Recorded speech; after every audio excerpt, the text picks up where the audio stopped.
Hello, and welcome to Sanlando Soundwaves. I am Michelle Muscus, and this is week 24, day 117, and today we are reading 1 Samuel, verse 24. After Saul returned from pursuing the Philistines, he was told David is in the desert of En-Gedi.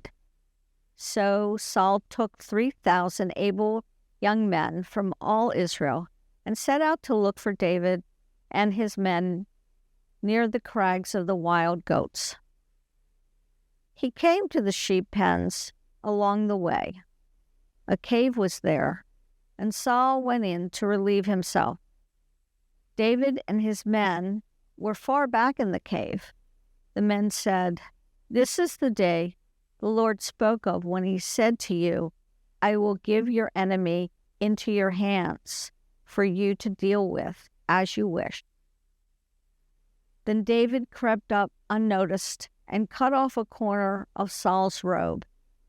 Afterward, David was conscience-stricken for having cut off a corner of his robe. He said to his men, "The Lord forbid that I should do such a thing to my master, the Lord's anointed, or lay my hand on him, for he is the anointed of the Lord." With these words, David sharply rebuked his men and did not allow them to attack Saul. And Saul left the cave and went his way. Then David went out of the cave and called out to Saul, "My lord the king." When Saul looked behind him, David bowed and prostrated himself with his face to the ground. He said to Saul, "Why do you listen when men say, 'David is bent on harming you'? This day you have seen with your own eyes how the Lord delivered you into my hands in the cave. Some urged me to kill you, but I spared you. I said, 'I will not lay my hand on my Lord, because he is the Lord's anointed.' See, my father, look at this piece of your robe in my hand. I cut off the corner of your robe, but did not kill you. See that there is nothing in my hand to indicate that I am guilty of wrongdoing or rebellion. I have not wronged you, but you are hunting me down to take my life.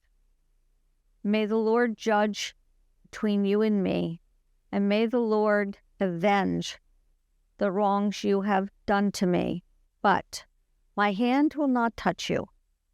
As the old saying goes, from evildoers come evil deeds, so my hand will not touch you.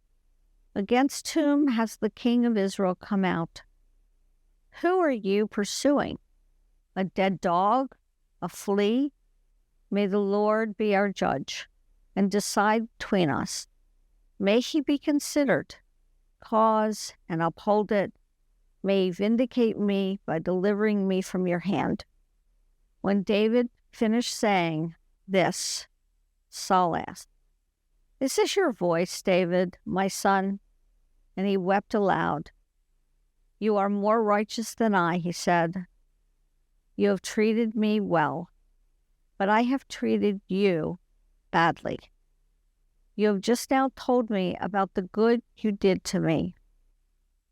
The Lord delivered me into your hands, but you did not kill me.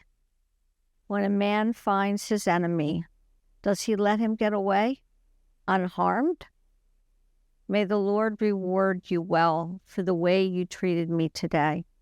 I know that you will surely be king, and that the kingdom of Israel will be established in your hands.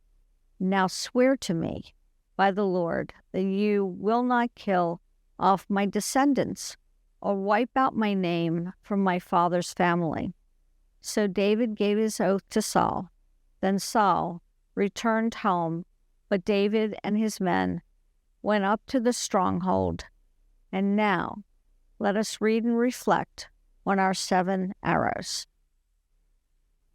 Number 1, what does this passage say? 2, What did the passage mean to its original audience? Number 3, what does this passage tell us about God? 4, what does this passage tell us about human beings? What does this passage demand of me? 6, how does the passage change the way I relate to people? And 7, what does the passage prompt me to pray to God? Let's read a brief devotional about this passage from our book, The 7 Arrows. David revealed his character by refusing to kill Saul. After David's victory over Goliath, Saul lived in pursuit of his archenemy. At this point, David had Saul trapped and had every reason to kill him on the spot. If he did, he would no longer have to fear Saul's jealous rage and live on the run. David resisted the temptation and spared Saul's life, leaving others in awe of such a godly choice. David understood that God did not delight in his people's acting in anger and destroying others. Years later, Jesus would remind his followers that his people were to love their enemies, even praying for those who do them harm.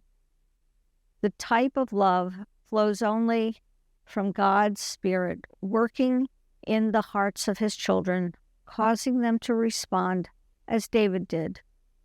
Jesus is the perfect model of such love. After all, he gave his life as a sacrifice for his enemies. Thanks for joining us. We hope to see you again tomorrow.